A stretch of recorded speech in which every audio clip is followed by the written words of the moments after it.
If you ever found yourself feeling exhausted, overwhelmed, constantly in a place where you are responsible for everything, and then wondering why intimacy feels like one more thing on your to do list, I've learned that there is a much deeper reason for this. Many women are trying to experience intimacy while their nervous system is still operating in survival mode. And when the body is in survival mode, connection becomes very difficult. Not because you don't care or that you're broken, but because your body is doing its job by protecting you. In this video, we're going to talk about what survival mode actually is, how it affects our nervous system, and why it often makes intimacy difficult. Survival mode doesn't always look very dramatic. It can look like being the one who holds everything together. You're on the go, you're managing the household, you're managing your emotions, you're managing schedules, you're managing responsibilities. And this was me. I was managing so much stuff. There was so much going on in my life and inside of my head. Managing responsibilities, always solving problems, always being the one staying strong. And I know this sounds so familiar to so many of us because I hear it from the women that I have conversations with. Many women become extremely capable in survival mode. I mean, it was where I even earned my doctorate degree. Like, we are very much so capable. We're operating almost like at top notch, but there's a hidden cost. When your body is constantly focused on managing life, it has very little space left for relaxation, playfulness, or vulnerability. And you may find this to be very familiar for you. Like, even when you lay down, even when you try to go to sleep, your mind. So, intimacy requires all three of those things. It requires relaxation, it requires playfulness, it requires a level of vulnerability. Our nervous system has basically two basic goals: protection and connection.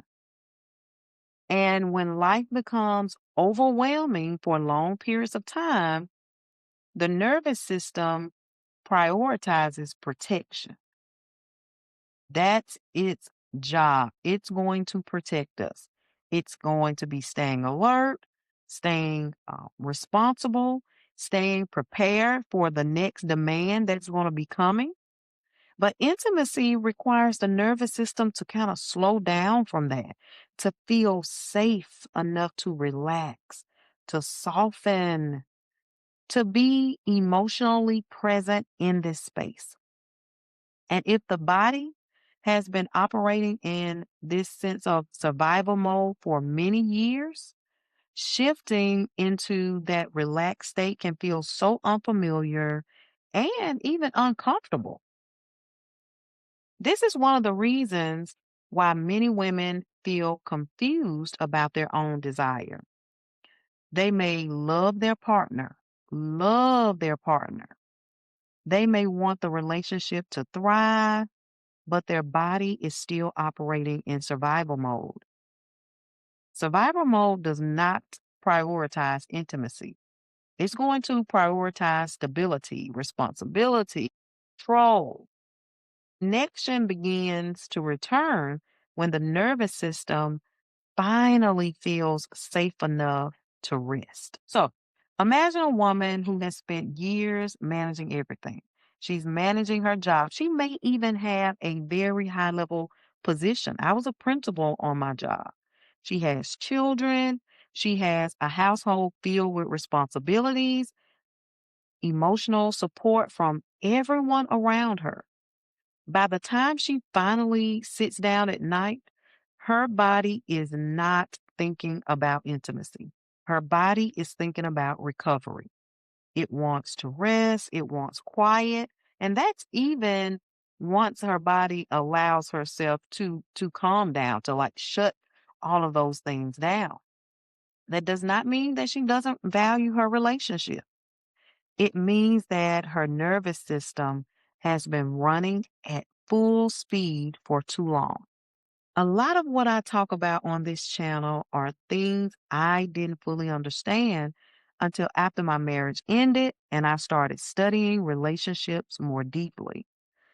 Looking back now, I can see how many women, we spend years operating in this survival mode without realizing just how much it affects our emotional and physical connection.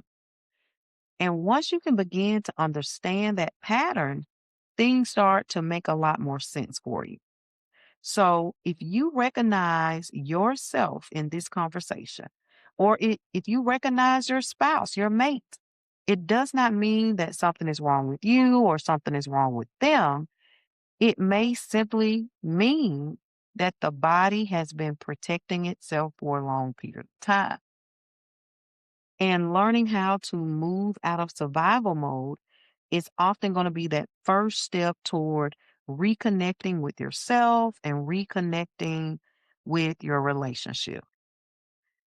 So now you know I just love this part of the show. So if you've experienced this, let's help some of our sisters out. What helped you to move out of survival mode? Was it rest? Was it some form of support? Some form of life changes? What was it that helped you move out of survival mode? I'm just curious what people discovered on their own healing journey, and maybe someone can see something in the comments to help themselves. Before you go, sit with one question. Where in my life do I need more rest than responsibility right now? Because sometimes the first step toward connection is finally allowing yourself to breathe again. Stay close. We're having real conversations here.